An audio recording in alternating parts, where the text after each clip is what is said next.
If you've ever hoped that you'd be just done with CISM and passed the exam already, I have great news for you.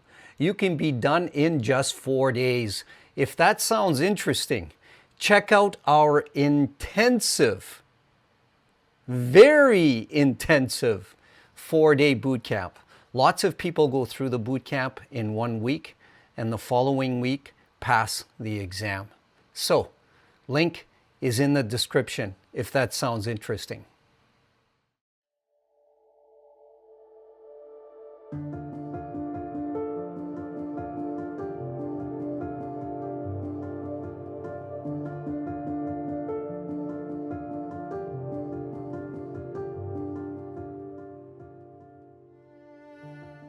You may be wondering, why so much awareness on people in security? Well, firewalls don't click phishing links, people do. And that's why awareness and trainings may be the most important security investment your organization can take. Developing an effective training and awareness program requires strategic planning that aligns security objectives with business goals and human psychology. The development process begins with a thorough risk assessment to identify the most critical threats facing your organization, followed by a skills gap analysis to understand current employee capabilities. Think of a strong security program like a workout plan.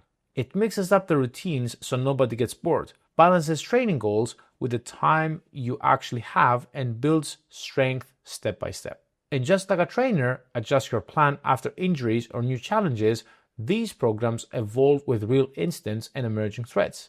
You should always consider your audience, result, communication, and organizational culture when developing your training. So let's discuss how your audience can impact training and awareness programs first. Understanding your audience drives every aspect of program design, from content selection to delivery methods. Different roles within the organization face unique security challenges. Executives handle sensitive strategic information, developers manage code repositories, and administrative staff process financial transactions. Each group requires tailored content that speaks to their specific responsibilities and risk exposure. Beyond role-based considerations, you must account for varying technical proficiency levels, cultural backgrounds, and generational differences in technology adoption. Next, defining and measuring results transforms security training from a compliance checkbox into a strategic business investment.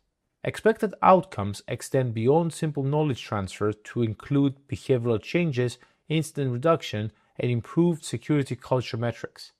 Short-term results might include increased phishing email reporting rates and decreased password-related help desk tickets.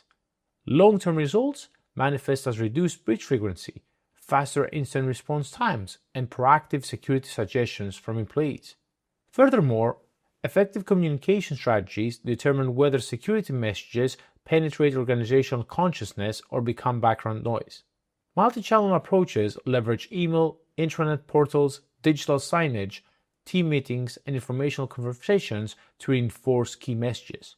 It's like a fire drill, serious enough that everyone pays attention, but calm enough that no one jumps out of a window. Successful programs employ storytelling techniques, sharing real incidents and near misses that demonstrate tangible consequences. The last thing you really should consider is organizational culture.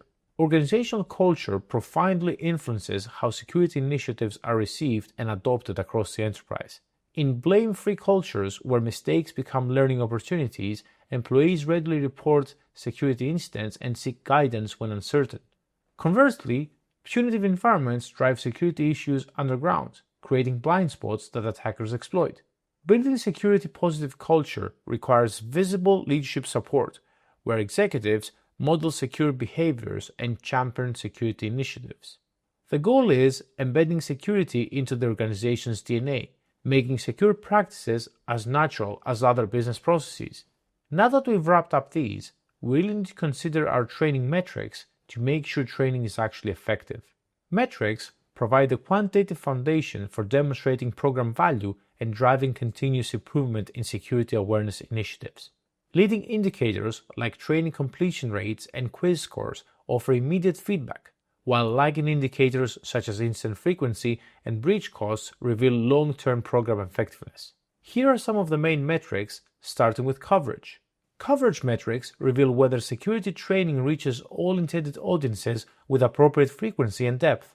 Beyond simple completion percentages, effective coverage analysis examines participation across departments, locations, and employment types, including contractors and temporary staff. Secondly, grading mechanisms assess knowledge retention and skill development, providing both individual feedback and aggregate program effectiveness data.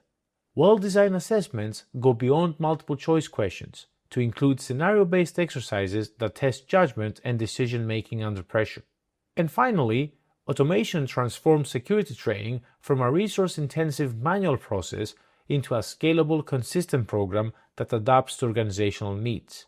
Learning management systems act like autopilots for training, enrolling new hires, tracking their progress, nudging them with reminders, and spitting out compliance reports without an admin babysitting the process.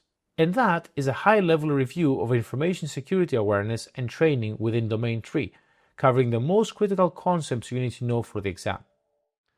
Hopefully you like this mind map, but if you'd rather just be done with studying and pass the exam already, then remember to check out our bootcamp.